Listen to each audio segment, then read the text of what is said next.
All right, today on This Iberian Life, we are talking with a woman who moved from the United States, Silicon Valley, to Spain and then bought a home in Portugal. And I'm excited for you to hear her journey and think to yourself if this is something that a path you'd like to follow. So, Shinu Singh, thank you for joining me today.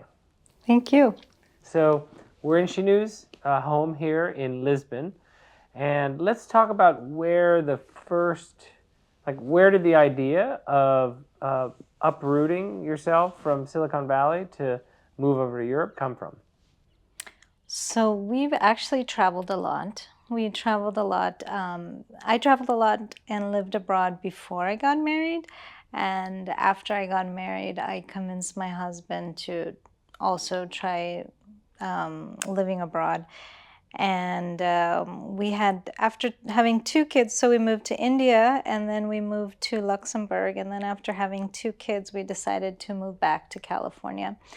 And after 4 years, I felt like, okay, my kids are young. This is the last chance we'll get to live abroad before they come into junior high and high school.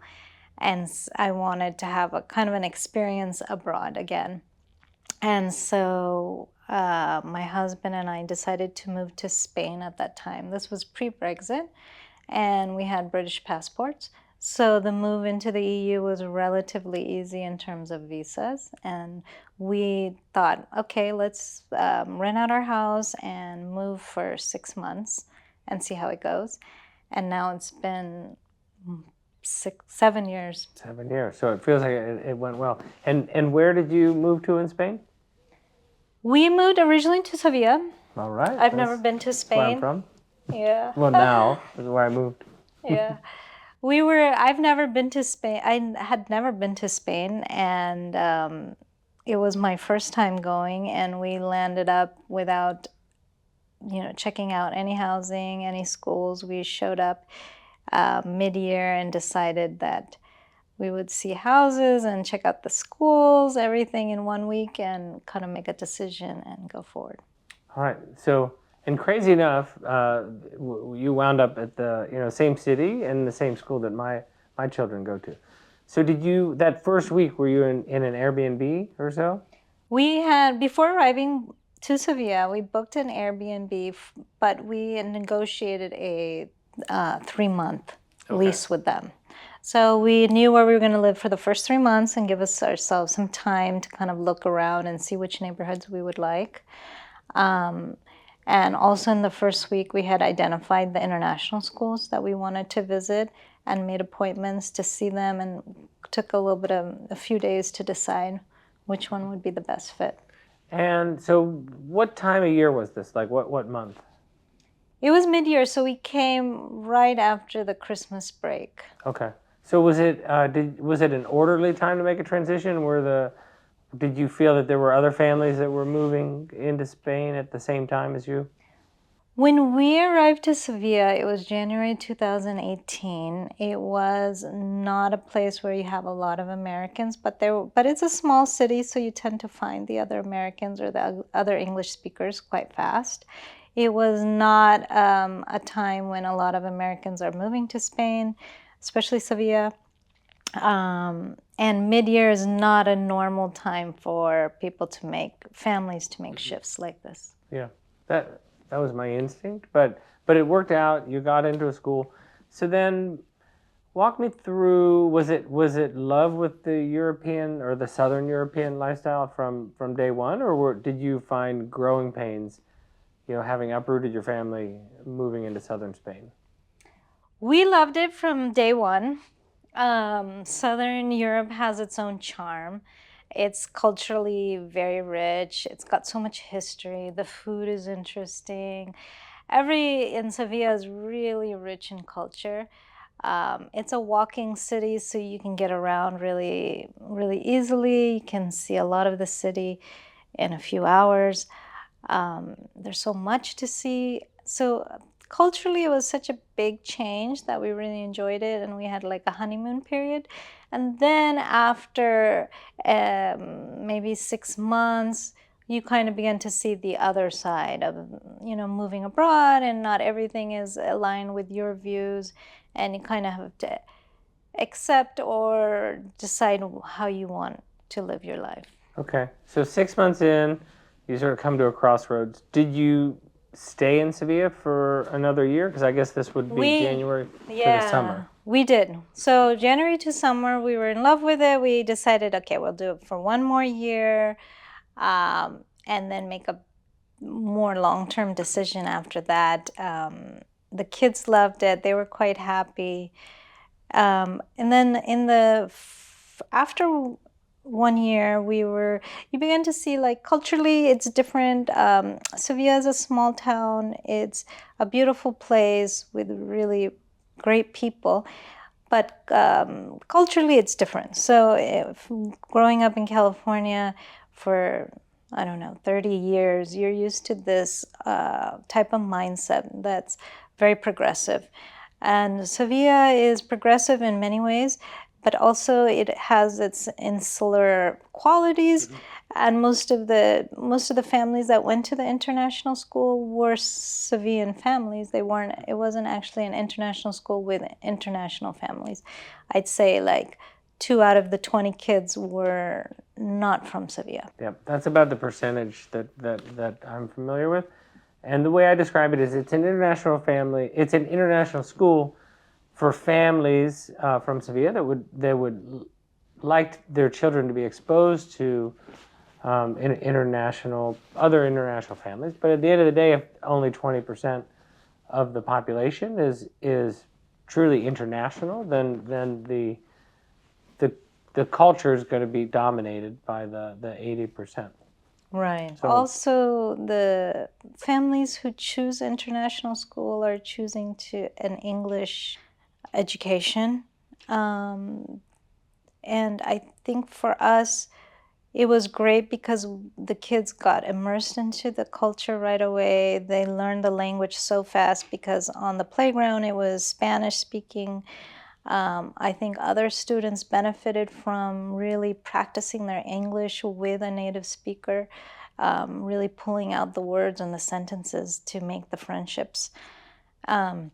So in terms of acquiring a language, it was good. In terms of like culturally assimilating, you have to decide for yourself if that's the route you want to go or you don't want to go. So let me take it just from a neighborhood perspective, because I'd love for people to hear about the looking for a rental apartment or home in a city. So it's now going to be the summer of 2018. You've decided to stay for the 18 into 19 school year. How did you pick the neighborhood that you were going to live in? We wanted something central inside Sevilla Historical Center, and we chose based on finding an apartment, finding a flat that would accommodate all of us. Many accommodations in Sevilla are small, so you can find a 1 or 2 bedroom very easily, but finding a 3 bedroom or 4 bedroom is more challenging. So we really focused in on finding an apartment that met our needs, but was within that central part of Sevilla. So where did you wind up? We ended up in the neighborhood near Plaza de Museo, near Plaza de Museo. Beautiful. Easy access to the river. You've got, everything you would want. Great neighborhood. Yeah. And we were at the river a lot, walking along the promenade on the river. We were in the city a lot. We rented bikes and zipped around the city. So it's a great part of the neighborhood. Sevilla is a great town for walking around, biking around. Okay, so 2018-19 school year ends, and at what point had you made up your mind that you would be moving to a different city? Well, it was multiple things that pushed us to move to another city, mainly because my husband had started a company, and his startup was based in California, but they had a development team outside of California. which was originally going to be in Eastern Europe, but then we decided to keep it in Southern Europe, and Lisbon was a natural pick because of the government push for incentives and push to have IT come to Lisbon. Okay. So commerce kind of brought you to Lisbon. So did you move right away at the end of the summer there in 2018-19? Or for those of you who've never been to Seville in the summertime, I would not recommend it. It is too hot. It's an amazing city, 10 months out of the year. But in the summertime, it's a lot. It is, we're talking, if you've been to Las Vegas in July, imagine like kind of crank it up. Like that, but hotter, it feels like. By May 1st, it's very hot. And September, you're still going to the water parks. Yeah. So did you get out of Seville right as when school ended and move over to Lisbon, or did you take some time to enjoy Europe with your family? We knew that we were going to move to Lisbon towards the end of the school year, and we went back to California for summer. All of our families in California, so we went to visit grandparents and aunts and uncles and cousins. And then we came back to Lisbon maybe a week before school started. And we had already lined up an Airbnb, which we also did like a long-term rental because it's furnished, the utilities are already on. You can just walk in, start living there without a problem. We rented that we had already signed a contract for like 6 months. So we did the same approach where we would have a place to live and during that time explore which areas we would like to live in Lisbon. So first impressions between Lisbon and Seville, did one feel like it was home more than the other? Well, Lisbon is the capital of Portugal, so it would be more appropriate to compare it to a city like Madrid. Seville is the capital of the region, but it's more provincial. So Lisbon already felt bigger, it felt more cosmopolitan, it felt more global, it was much more English friendly. Portugal as a country has a lot of English speakers, and a lot of Portuguese people speak English with a lot of comfort without needing to really revert back to Portuguese to explain themselves. And so I think Lisbon offered a lot of things that Sevilla didn't, but it's really what we were looking for. We were looking for a place to live more long-term that's a little bit more English friendly so that our kids can be in a school where they can learn in English but still acquire another language.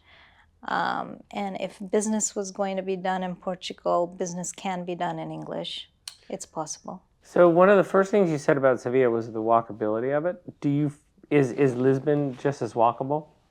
So Lisbon does not, it's walkable, but it's not as walkable as Sevilla because it's got all the hills, which have these beautiful vistas, but it's also very steep hills, narrow sidewalks. So we don't bike as much in Lisbon. We also live on the periphery of the city, so we're walking in our neighborhoods, but because of the hills and because it's a little further away from the center of Lisbon, we tend to drive more because of the neighborhood we're in. Makes sense. So if you were, let's talk about cuisine, right? Cuisine, Spanish cuisine versus Portuguese cuisine. You've lived in both cities. Is there a difference to the culinary lifestyle?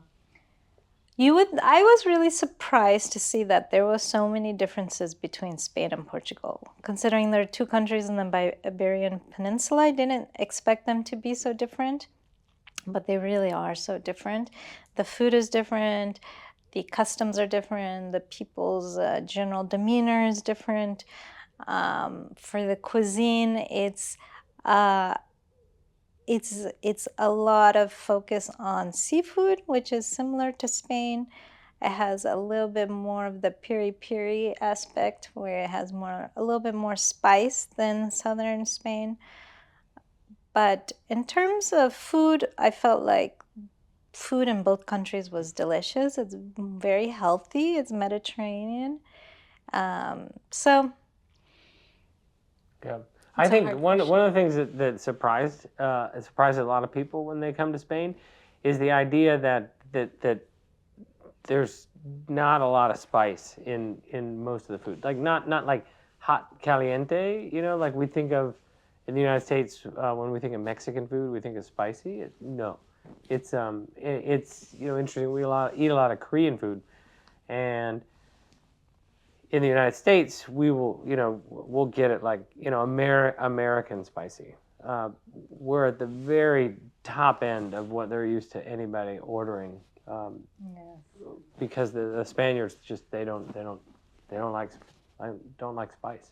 Yeah, it's surprising, but in Sevilla, I would not even be able to find a green chili pepper in the store, in the mercado.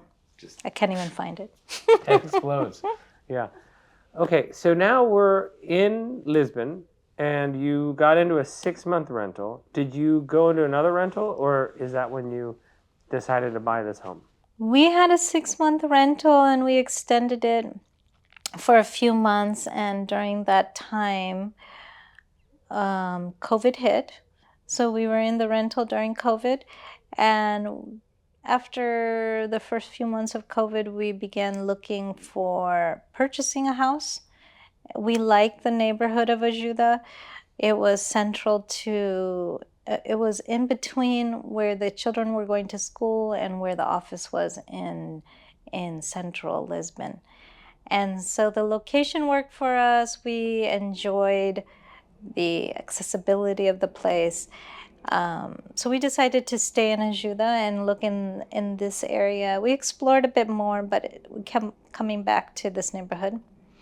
And during that time, we ended up finding a house that we wanted to purchase. Okay, and how did you find it? So finding a house in Portugal is challenging, and it's different than finding a house in the United States, because in the United States you have the MLS, which is a public listing of every property that's available, and you don't have that in Portugal. You have some services that more like Craigslist, where you voluntarily post a house that's for sale or for rent, but there is no master list, and there's no requirement to list it there. So it's a little more challenging because you can seek houses that look good, but nobody's calling you back. You can go through an agent, but the agent doesn't want to represent you as a buyer because they don't have really skin in the game.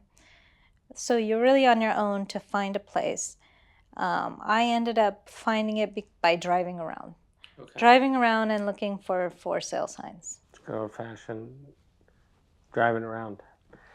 So this is where my service at This Iberian Life comes in. Is Shinu's story about looking for a home is very common here. There's not an MLS as we're used to in the United States, so there's not a common database. There's also a lot of homes, if they are listed, they're listed by multiple companies, so you don't have that exclusive agency, which means you go to a portal like ID Lista, and you might see the same property listed multiple times. So what we do is we introduce people to English-speaking attorneys, lenders, and real estate agents that can deliver more of that American type experience. Like, you're not buying in the United States, so it can't be exactly like that, but we try to deliver that level of service, through introducing to really talented English-speaking agents. But in your case here, right, so you find the home driving by, and I take it you bought with the listing agent? Right. when you look at the house that's for sale, they have a phone number. We call that number. They didn't speak English, but they found a colleague that spoke English, and they came and explained the whole process to us. They showed us a house and explained the process of buying to us. And so we worked directly with the listing agent. They offered to suggest some lawyers that we could work with, which is interesting because buying a residential property in the United States never really requires a lawyer, but here it's much more common. Yeah, that's what I found. When we bought our house in Spain, it didn't all come together until I found a great English-speaking lawyer that could, help me feel comfortable with every step, and also I used him to create most of the contract because I took what was important to me and passed that along, and then he was able to put that into a legal form and using language that the Spanish representation on the other side would feel comfortable with. So, Right. yeah. Okay, so how long was the negotiation back and forth? The negotiation back and forth wasn't too long. It was several weeks. This was during COVID, so nothing was flying off the market. Were you able to walk through the home during COVID? It was after the restrictions of COVID lifted, but yeah, we could walk through. It was still a very quiet time in terms of people purchasing homes and making those big moves. We could walk through the house and see everything. We walked through multiple times and discussed it with them a few different times. And did you meet them face to face, or did you do everything through like just the agent would scan it to you? Everything was face to face. Okay. It's a traditional way. And how many back and forth? There was a lot of back and forth, but overall, I'd say within 6 weeks we wrapped it up. Okay. And then did you use a mortgage? We did look into a mortgage, and at that time, it was pretty straightforward to find a mortgage dealer. Okay. But ultimately decided against it. So right now, mortgages, it's funny because the Portuguese and the Spanish feel that these rates are high. But when we're filming this, February 2025, rates are in the high, they're in the 2 to 3% range, depending on people's credit situation. But 2 to 3% range. Put that in the United States, we're in the high 6, low 7% range. So it's the cost is a lot lower here. It's just that I have friends in Seville that bought their homes with a 0% mortgage. So to them, the high 2s feels very high. Talk about so the taxes when you buy, as I understand them, you probably paid somewhere 8 or 9% tax up front on the house. Yeah, there's a significant transfer tax when the property changes hands. And at that time, when we were looking for homes, everyone had advised us to consider the cost of the transfer tax as part of the cost of the home because it's significant. Yeah. Mentally, I guess it feels better if you just add 8 to 10%.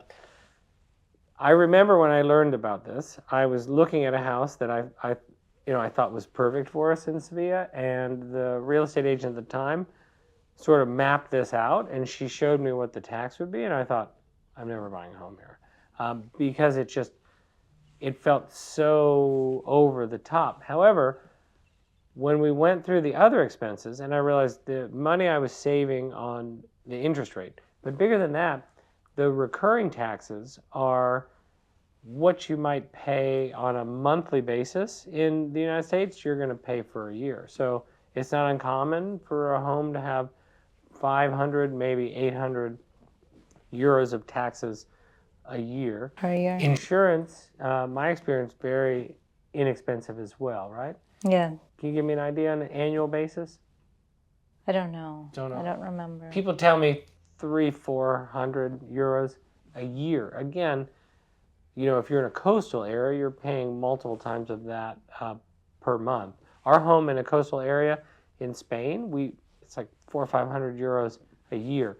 So when you break down the carrying costs the recurring costs, you get a break-even point of, say 4 or 5 years. And so then once you crash through that break-even point, your cost of living is a lot lower. So for the people out there wondering if buying a home in Spain or Portugal would make sense, I would say look at the whole picture, calculate the break-even point, and make your decision based on that. But it is Yeah. not a part of the world where you want to be planning on buying a home and flipping it after a year and moving up to something else, because the upfront costs are significant. Okay, so you got settled. You love the neighborhood because you don't live far from where you used to rent as well. Yeah, for the whole 7 years we've been in the same neighborhood. So, what would you say for people who are considering a move to Spain or Portugal? What is if you had 30 seconds to sell them on why they should make the move, what would it be? I would say that if somebody wants to move to Lisbon for the reasons of discovering a new culture and having a new experience, a life-growing experience, if you're open-minded to a different way of life and you're excited to experience all of that despite the challenges of moving countries, then it would be a good fit, especially because it's got this great climate. It's got a climate similar to California. It has really fresh, healthy food. The seafood is incredible. It has a really rich history, which makes it interesting to be here to learn about the history. It has diversity in terms of you have the wine region, you have the beaches, you have the Alentejo in countryside, you have really beautiful natural areas to go to, and so it has enough diversity. But there's a lot of challenges that come with moving countries, so you have to be really excited for the whole package. And so, my follow-up question would be like, who is it not for? Like, what would be a pain that if somebody, would be sensitive to that pain would cause them to say, just stay where you are? There's a huge bureaucracy of getting here, especially with visas. The government is really backed up in terms of the number of people who want to come into the country in such a short amount of time. And the services haven't been able to catch up and keep up. So getting through the bureaucracy of Portugal is really challenging. It requires a lot of patience. It will require you to work with a lawyer who may not even have all the updated information. So it feels like really nobody knows and you're just hanging on, waiting for some clarity to come. So it's really not for people who are expecting to have the same experience they did in California or on the West Coast, but in Europe, because it really is different. You'll have many similarities in terms of the weather and the food, but you won't have the it's not an extension of the United States. So you have to be willing to accept and be able to have the patience for all of those challenges that come with moving countries and coming to a different culture and having a language that you may not know, and the bureaucratic all the government documents and the bureaucratic process is in Portuguese, so you have several challenges there. Yeah.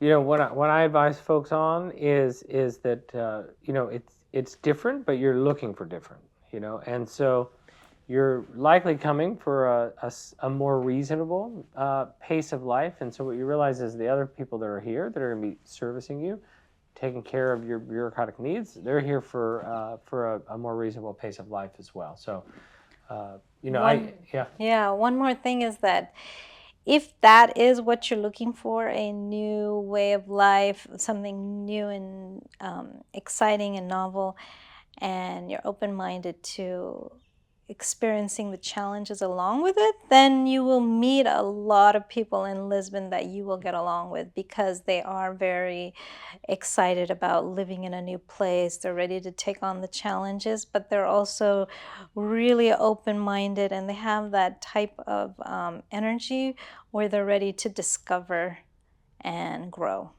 Yeah, I mean, I would sum it up. I think the Portuguese that I meet on a daily basis are amazing. I love the Spanish that I meet on a regular basis, and the expat community. There's just something special when you're in a foreign land, and you're in a land like I walk around Seville on a daily basis, and I always love it. I always recognize there's a lot of statues in Seville, right? No matter what I do in my life, I'm never going to get a statue in Seville. It's not my city. It can be my home, but it's not going to be my city. I have wonderful Spanish friends, but there's just something really special with the expat get-togethers that we have, because that's where you're really, you're with people that have a similar background to you, and they're living in this fun part of the world. They're also very like-minded. So Yeah. you're around a group of people who are very like-minded, and that creates a buzz and energy. Yeah, it does. All right, this has been perfect. Thank you so much for sharing your journey, sharing your home with us. And any questions, you have my contact information on the screen. This Iberian Life, we're here to help you realize your dream of owning real estate in Spain or Portugal. Talk to you soon. Thanks, Shinu. Thank you.